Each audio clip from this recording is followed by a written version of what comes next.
If you'll open your mind for this episode, you're going to think it's really cool. You know, we've talked about it a million times in this channel. A hit song can come from anywhere, the most unexpected places, unexpected origins. Today, we're continuing with that trend with songs whose lyrics were stolen from the good book, the Bible. Talking Metallica, Ozzy, Def Leppard, you're going to be shocked. It's a counterintuitive episode where we explore the spiritual side of rock, but these aren't tracks that you're going to find in the hymn book at church. Well, actually, one of them is, but not in the way that you think.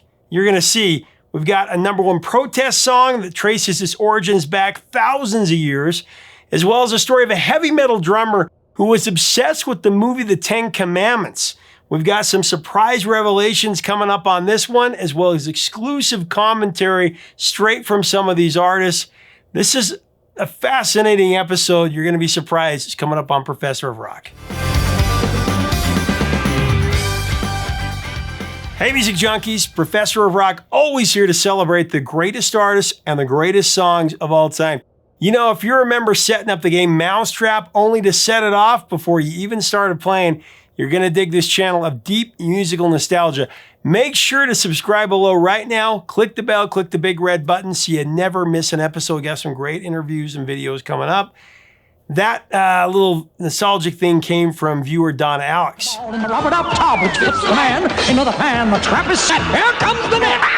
Our t-shirt of the day is Cinderella. Make sure to get yours at the link right here or the link below, 80stees.com. Man, they have so many cool shirts, like 5,000 plus shirts, music, bands, TV shows, movies, nostalgia overload. You're going to love it. Check it out. So today's show is a little bit different. We're zeroing in on the spiritual side of rock and roll. In the past, we've covered songs that delve into the supernatural, the unbelievable, the satanic panic. But for this show, we're looking at rock and roll through the lens of belief. Some people might think that rock and spirituality, religion might not mix, but the truth is the rock canon is stacked with songs with spiritual and religious connections. If you flip through the pages of rock history, you're going to discover songs inspired by Christianity, Judaism, Islam, Hinduism, Buddhism, and so many others. For example, George Harrison's My Sweet Lord praises the Hindu god Krishna. My sweet Lord. David Bowie and Tina Turner both had ties to Buddhism. Norman Greenbaum was raised in an Orthodox Jewish home and later wrote Spirit in the Sky from a Christian perspective.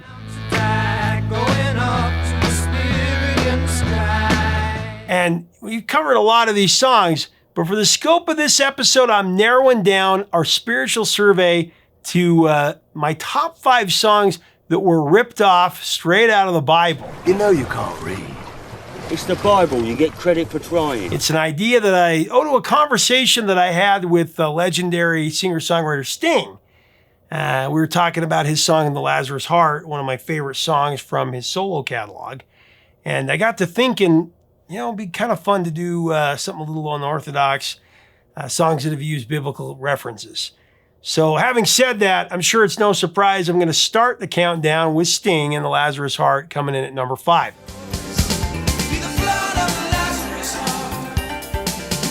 The opening track from his second solo album, Nothing Like the Sun, Lazarus Heart, was never released as a single.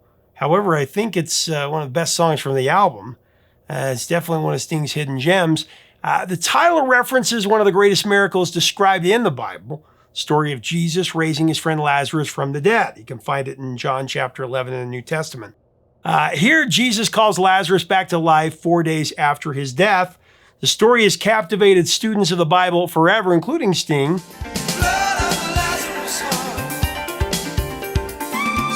Even today, the story continues to be used throughout pop culture.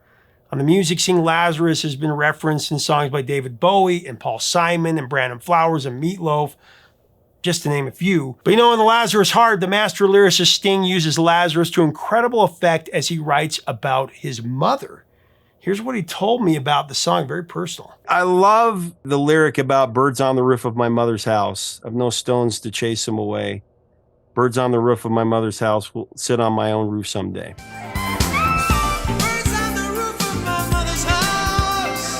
I just love that song. Tell us about that song. I think that's one of your great songs. It was never released as a single, but just a great album cut. It was written during my mother's illness, which she succumbed to at a very early age. She was only 54 when she died. And Birds on the Roof of Your House is a sort of traditional harbinger of death, as an omen, if you like. Not that I'm superstitious, but it has that resonance to me.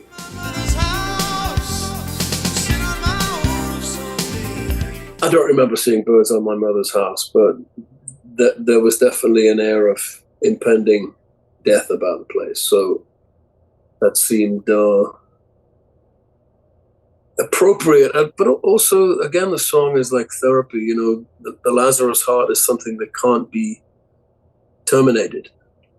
It basically, love is not something that ends with death. It goes on beyond that. And it did.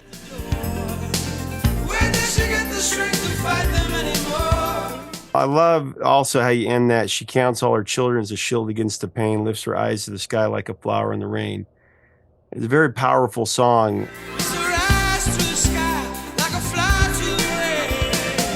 Where did the title come from? Where did that idea of that title come from?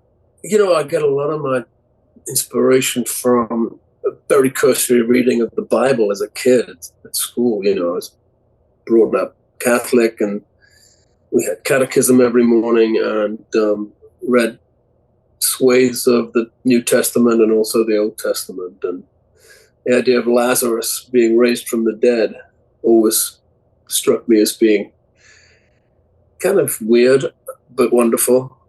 You know, they're good stories. Absolutely. Not always wholesome. Yeah, that's right.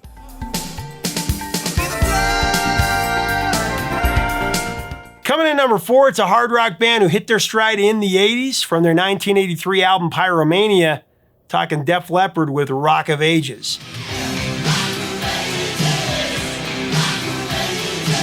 So as the band tells it, they had this one song for Pyromania they could not figure out. In fact, they labored over it for months. They couldn't nail down the lyrics and the chorus. They just couldn't get it. Then one day, as lead singer Joe Elliott tells it, the band was working in the studio. When the studio manager asked him for a little favor, he said that there was a local church choir that needed to record some vocals that night, and would the band be willing to knock off a little bit early and let him use the studio? Well, it was cool with Def Leppard because they're cool guys. They called it a day and they left. This is where things take an unexpected turn. Def Leppard returns to the studio the next day, and they discovered this choir had left a couple of hymn books lying around. And one was in the control room, and it was open to the song Rock of Ages, a traditional Christian hymn written around 1762.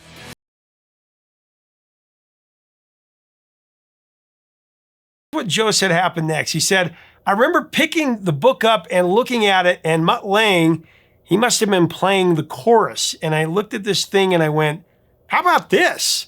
I started singing Rock of Ages. And Mutt spins around in his chair, and everyone else in the room were like, hell yeah.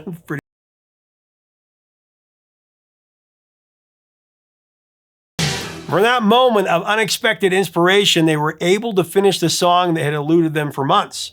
Rock of Ages was the second single from Pyromania. It was released in the summer of '83.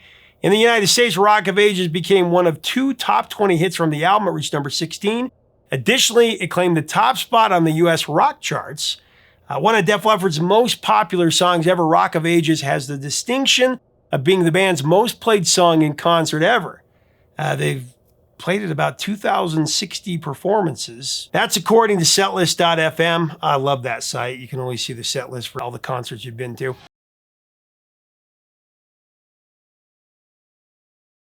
However, just in case you were wondering, Def Leppard doesn't own the exclusive rights to the phrase Rock of Ages in popular music, at least. On Queen's album Sheer Heart Attack, you can hear the words Rock of Ages in the chorus of Brighton Rock.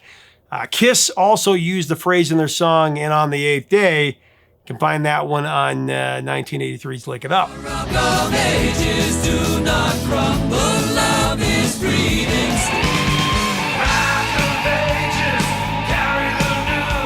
As we go into our number 3 pick, I want to mention our sponsor, Ridge Wallets. You know, I was pickpocketed one time. The thief took my wallet right out of my back pocket before I knew what was happening. I was at a game at Yankee Stadium a few years back. And since that incident, I've looked for a wallet that could fit comfortably in my front pocket and hold all the cards and IDs that I need regularly and still have room for some cash. Finally found what I was looking for with Ridge Wallets. Check this out. It's a slim front pocket wallet that can hold up to 12 cards with room to spare for my money clip.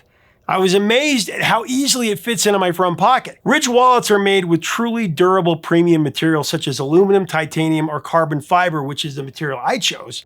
Plus, a Ridge wallet features RFID blocking materials to keep your personal information safe and secure.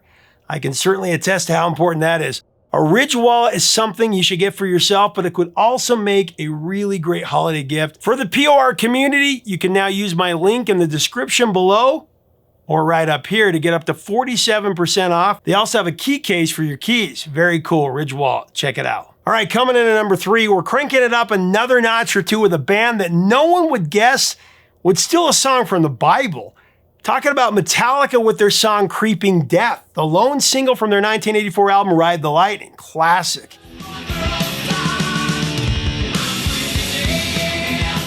Creeping Death actually started out as a demo called Die by the Sword by guitarist Kirk Hammett's former band Exodus. Another biblical connection there. Kirk wrote the riff while he was in high school, and he explained that he was trying to write something heavier than the other bands that he was listening to. And he felt like this was the first time that he'd done this.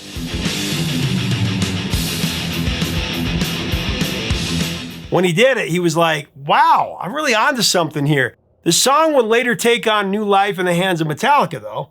Its lyrical inspiration came from a source that most would never expect. Metallica got it from Charlton Heston's 1956 biblical epic, The Ten Commandments. You got to check out the video. I'm going to link to it below where it actually shows the movie to the song. It's very cool. So let it be written. So let it be done. Of course, the Ten Commandments, the film depicts the life of the Hebrew prophet Moses, whose story is told in the Old Testament books of Exodus, Leviticus, Numbers, and Deuteronomy. Moses is called by God to free his enslaved people, the children of Israel, from Egypt.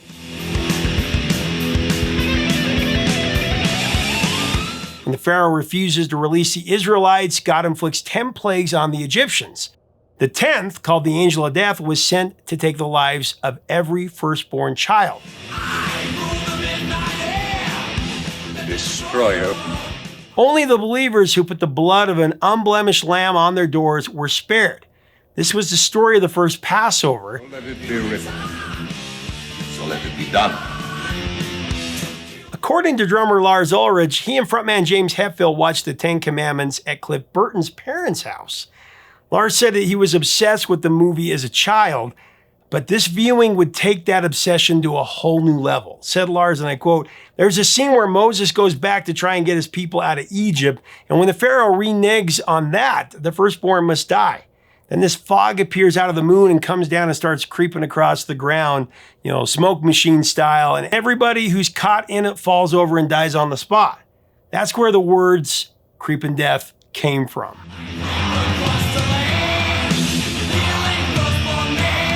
Now, lyrically, the song somewhat summarizes the biblical narrative. You get lines that describe Pharaoh's oppression, the plagues, and even the Passover. The song also assumes the point of view of the angel of death. So let it be written, so let it be done. I'm sent here by the chosen one. So let it be written, so let it be done to kill the firstborn Pharaoh's son.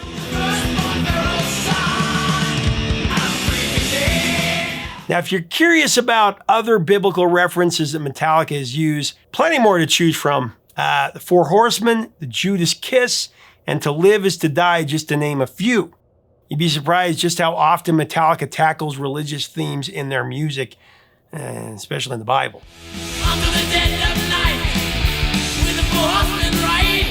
All right, so coming in at number 2, it's maybe my most obvious pick, but there's no way that I could leave this one off the list.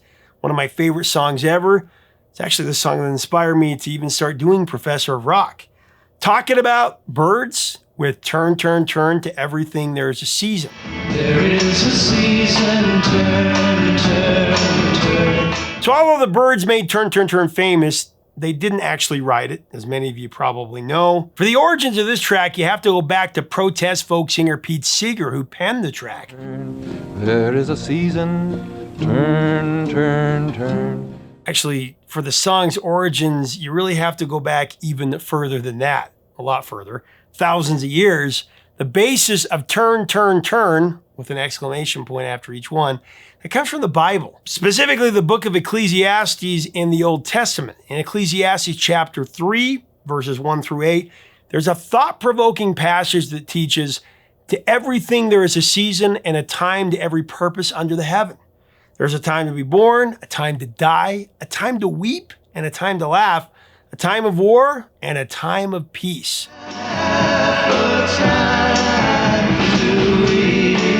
Seeger recorded a demo of Turn, Turn, Turn around 1961 and included a live cut on his album The Bitter and the Sweet in 1962. And a time to every purpose under heaven. The Byrds would include their reworking of the song on their December 1965 folk rock album Turn, Turn, Turn, right there, and the single preceded the record by 2 months in October.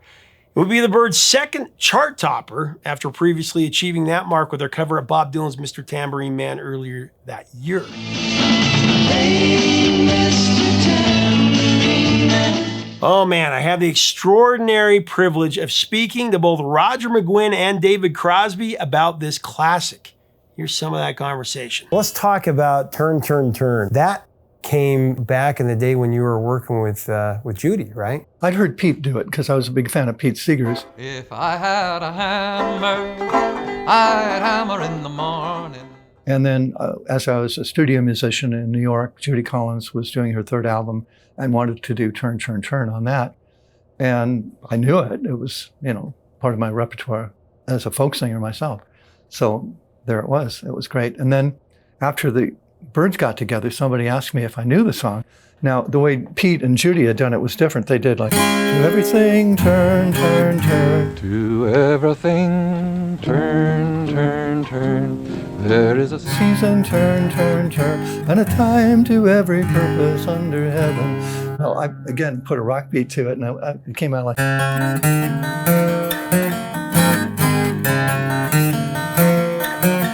To everything, turn, turn, turn. There is a season, turn, turn, turn. And a time to every purpose under heaven.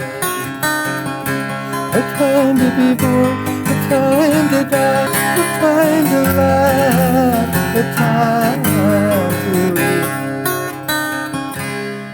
weep. So again, I changed the chords. I put these passing chords. I got to tell you, a big honor.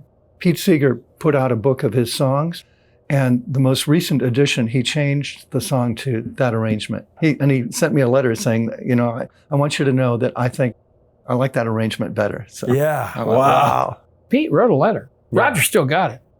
And I don't remember exactly how it was worded, but the gist of it was people around where he lived used to think he was a dirty old commie, and they didn't like him at all. And after that was a hit, they'd come by and want his autograph. And so he was stoked about that. He thought we did a good job. Please, I swear it's not too late. I've got to tell you a story about Pete Seeger talking about Turn, Turn, Turn. They asked him how he came up with the song. He said, well, my publisher sent me a letter saying, Pete, you've got to stop writing these protest songs because I just can't sell them. Can't you write something like Goodnight, Irene?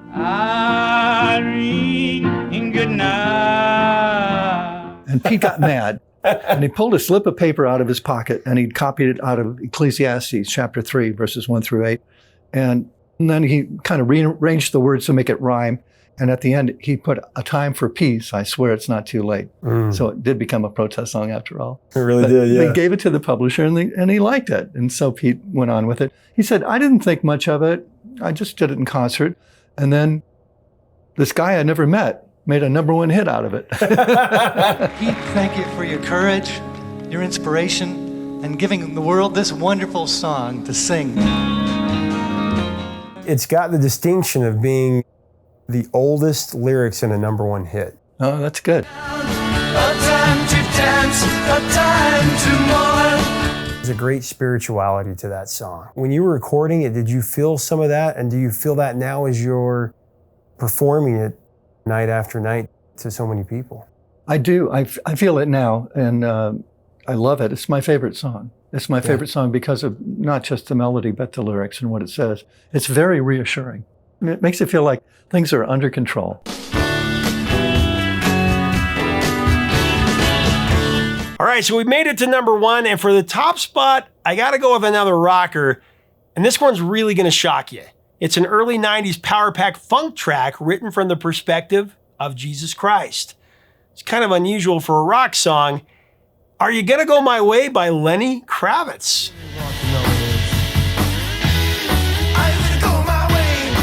And the biblical connection is spelled out in the lyrics. However, a lot of people don't realize this. The evidence is all there from the start of the very first verse.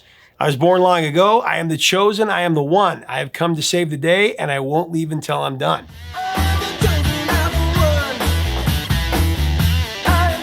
The inspiration for Are You Gonna Go My Way came from Lenny Kravitz's own Christian background.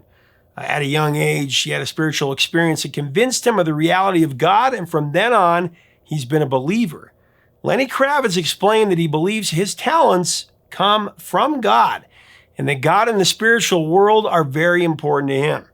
So important, in fact, that Lenny Kravitz would call Jesus Christ the ultimate rock star. Very cool.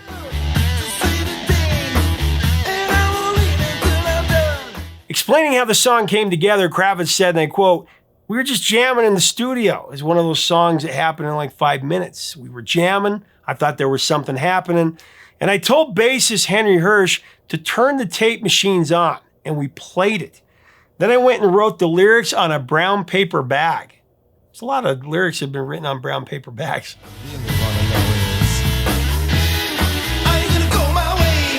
I went in and sang it the next day, and that was it. Released as the lead single from his 1993 album, Are You Gonna Go My Way? It went to number 1 on the US Album Rock Tracks chart and number 2 on the Modern Rock Tracks chart. Internationally, reached the top 10 in several countries, including number 4 in the UK, number 2 in Iceland and New Zealand, and number 1 in Australia.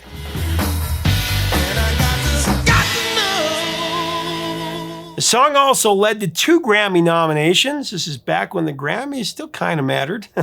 For Best Rock Song and Best Rock Vocal Performance Solo. However, when he wrote it, Lenny Kravitz didn't exactly envision the song to be a hit. I mean, he thought it was cool, but that was about it. In 2018, he would tell Rolling Stone, "I thought the subject matter was really interesting because it's coming from the mouth of Jesus Christ, as I thought. So basically, Are You Gonna Go My Way, meaning my way of love. I had no idea that this song would become what it became. No idea. There was nothing on the radio like that at all." And I was shocked when I first heard that this was about Jesus Christ. Pretty cool song.